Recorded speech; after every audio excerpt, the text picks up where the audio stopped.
Hello everyone, this is Greyshot17 bringing you another Company of Heroes, I guess, my thoughts on video, and this time it's on, I guess, COH3 or whatever they're going to do, campaign ideas. The last time I did this was actually pretty well received.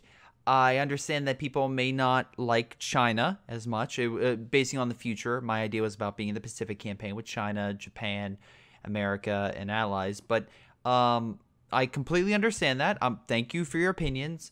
And I do admit that Italy is a cool idea, or Cold War, or whatever they end up doing.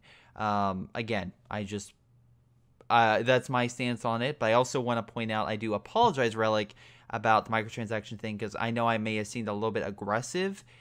And especially after Battlefront, I feel like that's maybe where you could see where people are being as equally aggressive. But where Battlefront 2 is egregious, I don't believe the Company of Heroes franchise is at all like that.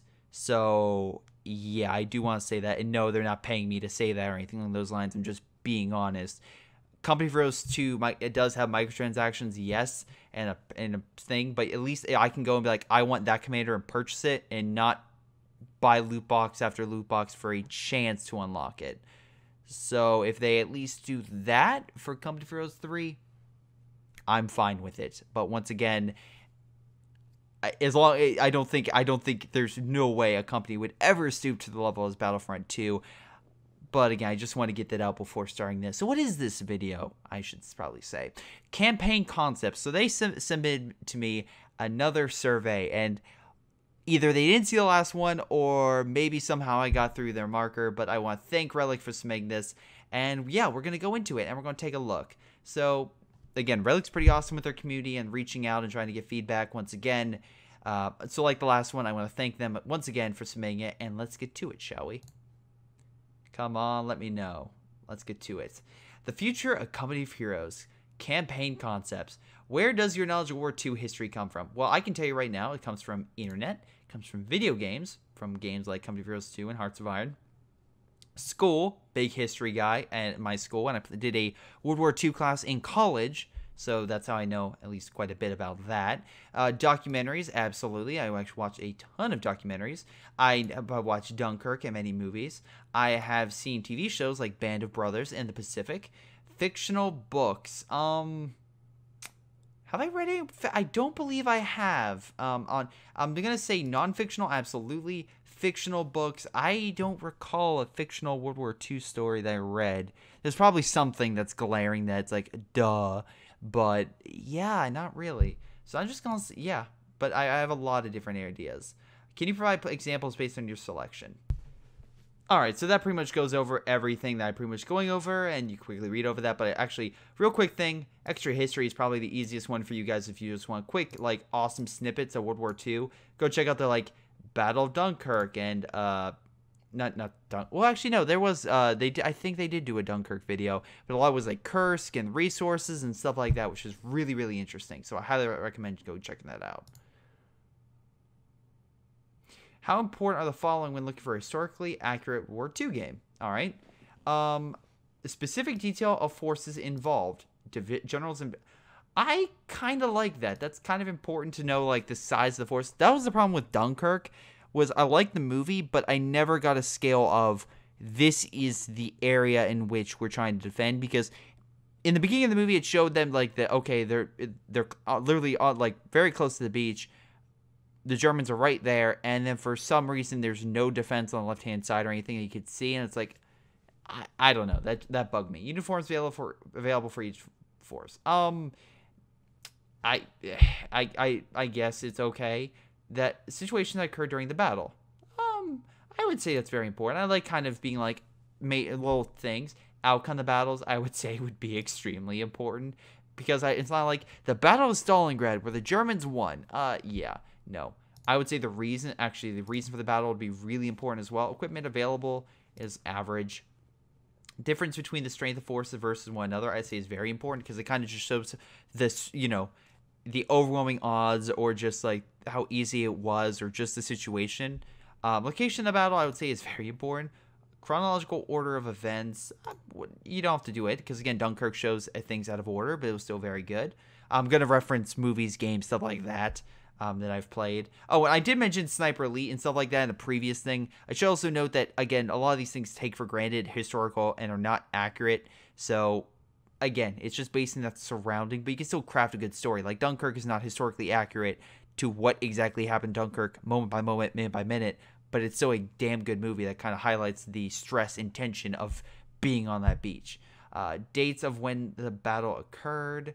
I would say sure. I would say that's kind of important. Force technology level is average. Again, it's like just guns. Sure, most of them have basic guns, but if somehow someone got Panzerschreck that they weren't supposed to, you could easily say, oh, he found it off a dead body. It's not a big deal. Reenactments of specific battles would be very important. I kind of like that. Maps featuring famous. Oh, I like that as well. That's kind of cool. Important or not important, looking historic or accurate. For me, I always like the maps where you could see like forces inbound, like moving around. Tell us those are important. Can you tell us why those are important or not important when looking for historical accuracy in a World War II game? I think that kind of goes over what it is. How would you like the experience of World War II history game if there were to be a new company of heroes? All right, so let's go over this. So let's see. There is the Brother in Arms Close Combat. So again, kind of like more historically accurate. Believable changes in history. War game Operation Flashpoint. Historical fantasy Wolfenstein Iron Harvest. For me, I like believable changes. I like Wolfenstein. I truly do. But there's a point where I'm like, okay, this technology is so insane. And Wolfenstein handles it in such a crazy manner. I forgot to put Wolfenstein down. Wow, that would have been important. But yeah, I like more believable changes where it just changes one key aspect or maybe one key thing to have a more believable outcome. And that could just be also telling the lines like, yes, the Chinese may not have had that many light tanks, but that being said, we're still going to have them in this so you can enjoy them. Or, yeah, of course, we didn't have that many Sturm Tigers, but we're going to put them in the game, and you're going to have a blast when that thing knocks out an entire enemy detachment. So, yeah, let's move on. Can you tell us why you selected the following? All right, so, yeah. So, essentially, I'm going over, the reason is, yeah, they could go the Wolfenstein route, and they could go wacky and crazy, but I feel like if you do that too much, you may just lose the player. Be like, okay, this is just crazy. If you do like an Operation Flashpoint where it's like, yeah, there could be this setup, I'm like, okay, as long as you have the same equipment, the same things that the Germans could use in a cool new area, that's fine.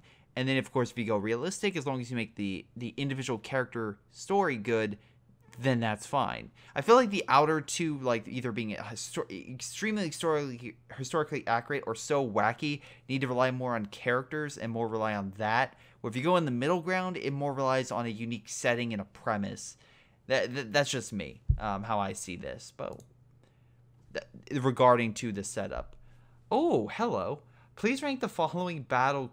Oh, this is awesome. Please rank the following campaign concepts in order of the most preferred to least preferred if there was to be a new Company of Heroes game. Oh boy.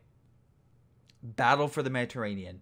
As the U.S. Army finished off the Germans in Tunisia and pursue them to Sicily, the hills of Italy, and into southern France. Capture, destroy ports, airfields, resisting key battles at Anzio, Moncassino, Toulon, Moselles. Hopefully I'm getting that right. Where the German army fights to defend every inch of terrain. Okay, and this would be what? Early 43 to late 44. Okay.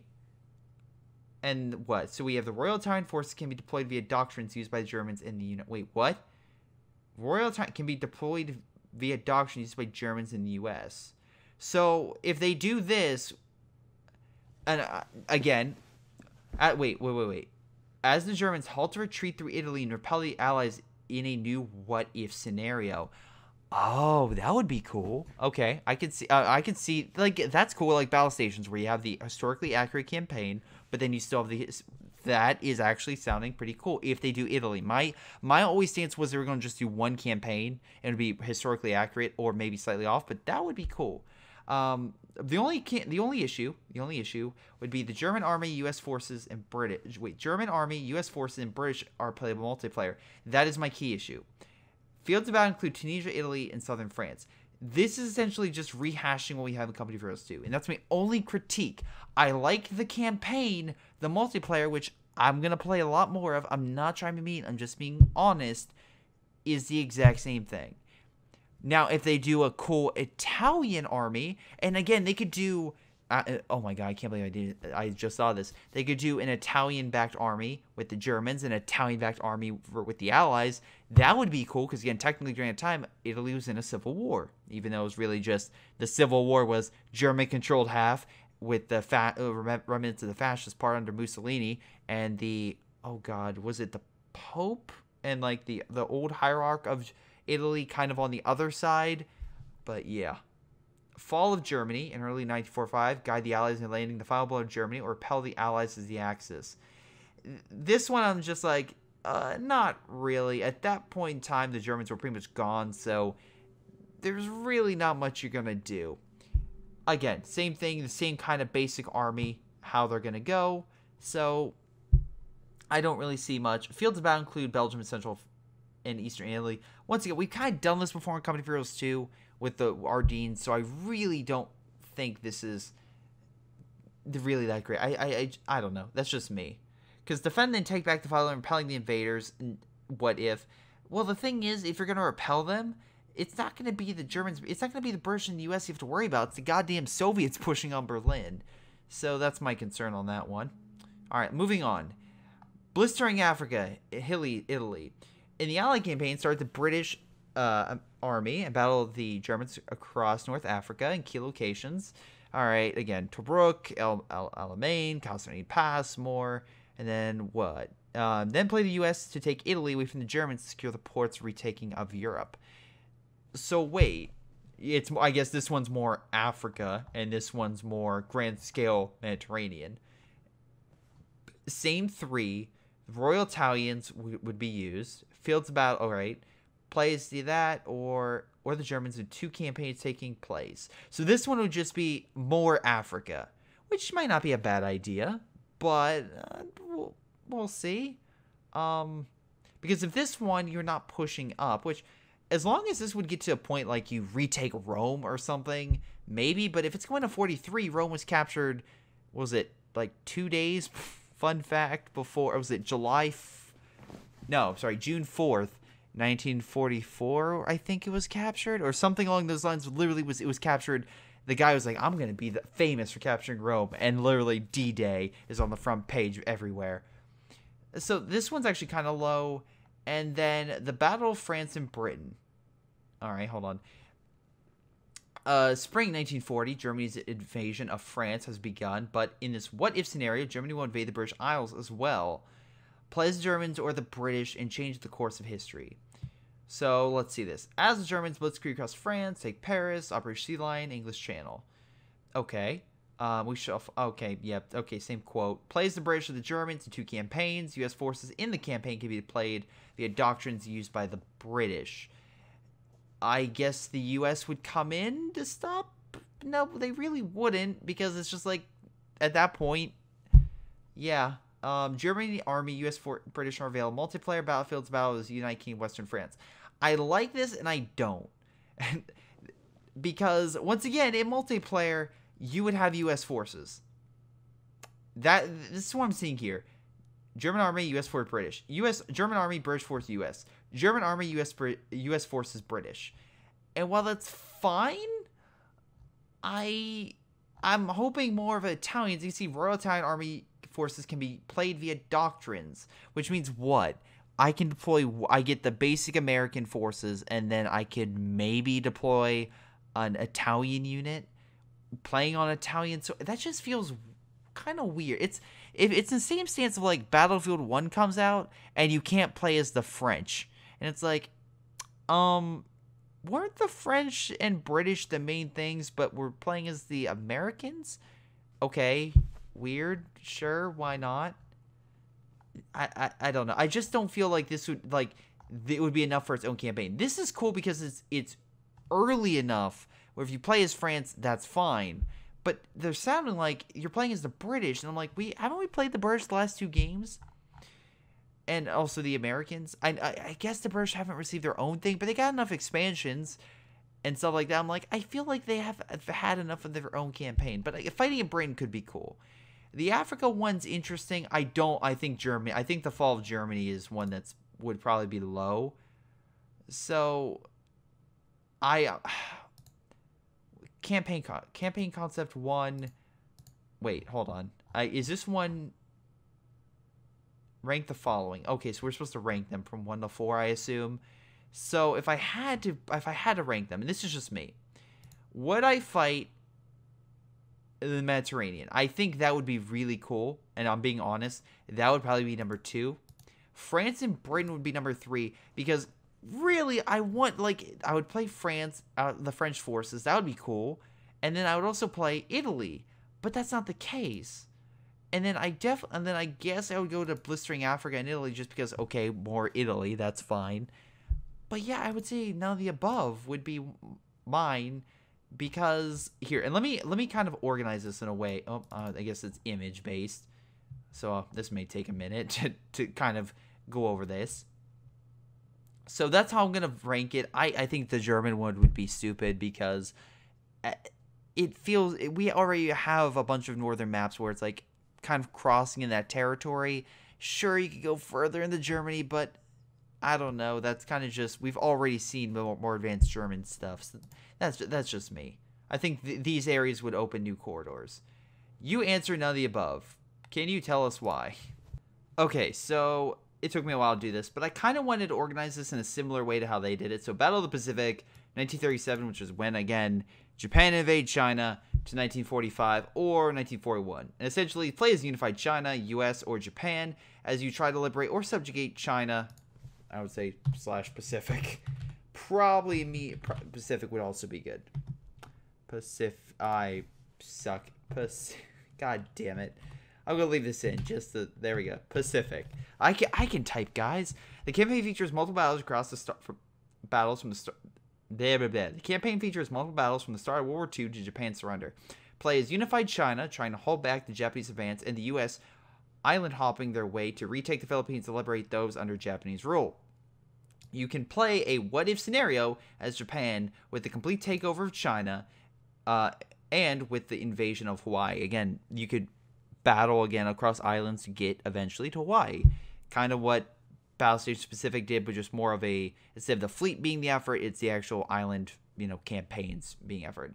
And the key points play as all 3 factions in the campaign with 2 unique campaigns, Allied Historical with China and America, and the what-if scenario as the axis, which is what I would do. I actually kind of fucked that up. Wait, hold on. There we go.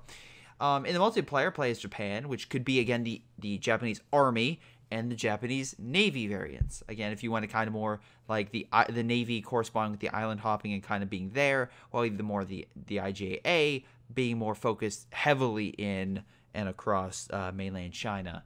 And again, China can have unique doctrines based on the warlords, communist leaders, etc., or the U.S. So hopefully that's something. Are there any of the campaign content that you would definitely not want to see? Yeah, pretty much just going over this again. Anything from 1944 on France or just Soviets, please don't rehash. That's just my hope. If you do Italy, that's fine. But again, just not that. Just please. Hold on. Okay, can I hit next? What is the likelihood that you would purchase a game that contained the following campaign if there to be? Oh, none of the above. Definitely would purchase. Absolutely. Can you tell us why you definitely purchase? Again, I can't.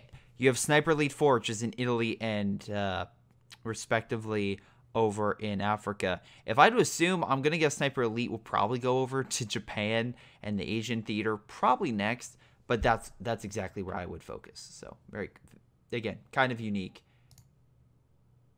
Please enter the 3 games that you're currently playing the most, all right? Honestly, those are the 3 games I've been playing the most. Yeah.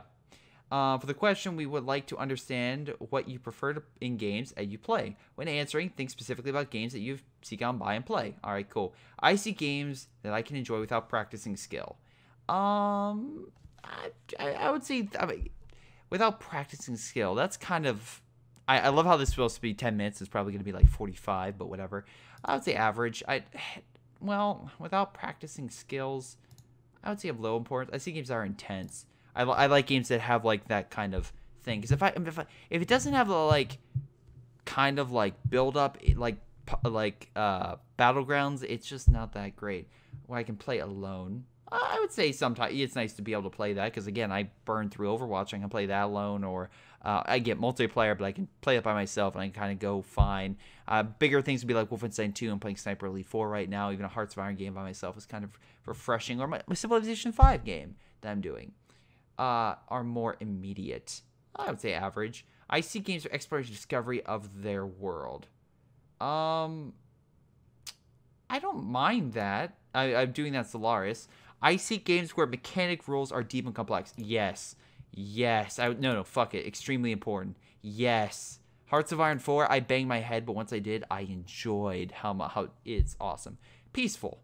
I like that. I like peaceful moments in games, absolutely. The best moments in games that I can remember were moments of just quiet before the storm. Like in Call of Duty 4, where you're just going through as a sniper and trying to get to the sniper post. There's no real shooting. There's no real action. It's just you slowly creeping your way through.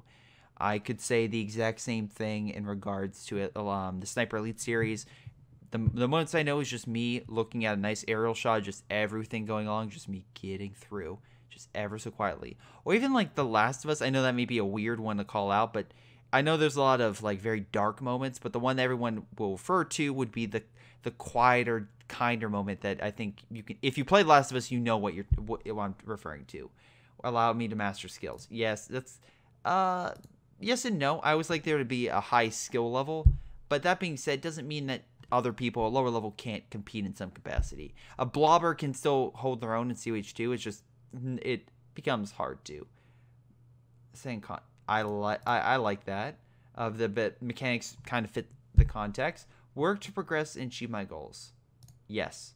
Cooperate with others. Yes, I kind of like that. Fantastical settings or plots. I enjoy that as well. Compete with others. I would say it's average. I can play with or against other people. Again, average. Realistic settings or plots. I kind of like that. I really do like Game of Thrones, stuff like that. I like how gritty it can be. Even though it's a giant dragon, but you know, whatever. Building and creating. I would say it's average. It just depends on the game. Like Ark, I like. Actually, no, I'll probably list that higher. I like the creation of Ark. I just hate the goddamn combat. They need to fix that so much. It feels so glitchy and weird. How likely would you recommend Company of Heroes to a friend? Well, judging by they make content, I'm gonna say a 10. Wow. Okay, that's it. Well, this survey is both good and bad. Hopefully, they kind of get my idea about the Pacific, but it seems like they're trying to focus. Because two of them are Italy, I'm going to make the assumption that they are going to pick Italy. So, what does that mean? Do I think that's negative for China? No, I think there's still a possibility, but I do think now they are focusing more heavily in the Italian theater. My hope is the fact I really hope that they don't subjugate the Italians into the German army, because that would be weird. Maybe if you call them the Italian German or something like that, where it's cooperative, but the Italians were their own separate army. Yeah, the Germans were overseeing kind of a lot of it, but the Italian units were still fighting by themselves, and I kind of like that aspect. It's one actually issue I had with Ruse. I like the campaign of Ruse, but I wish there was more Italian. You actually fought more Italian forces. And you could say, oh, Greyshot, Italy wasn't that big. Yeah, but it's still nice to actually have its own unique army instead of like, okay, we're playing as the Germans again. Because that's why I'm also rooting for Japan or China. It's a new army. Heck, I would even be up for rooting for like Finland or Hungary. Or, heck, throwing Canada, or like something like that, where it's like just a unique army perspective that you don't really see. That's just me. I'm always looking for new and exciting things, and that's what I hope COH2 or COH3 does in the future. But in case that's going to be it, I want to thank you for watching. Hope you guys enjoyed my thoughts on another survey of Company of Heroes 3, this time, or whatever they do, this time on the campaign functionality. So, thanks for watching, and I'll see you all next time.